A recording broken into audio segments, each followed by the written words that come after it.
যুবক, তোমাকে একটা বাস্তবতা বলি, তোমার বাবা তোমাকে কত ভালোবাসে। তোমার বাবার বয়স ৩৫। ২০ বছর বয়সে বিদেশ গিয়েছিল, তোমাদের ঘর ছিল না।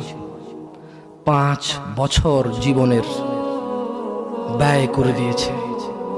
বাবা মা, আত্মীয় স্বজন, বন্ধু বান্ধব, ক্রিকেট, ফুটবল, ক্যারাম, কত দাওয়াত, কত আপনজন মারা গেছে।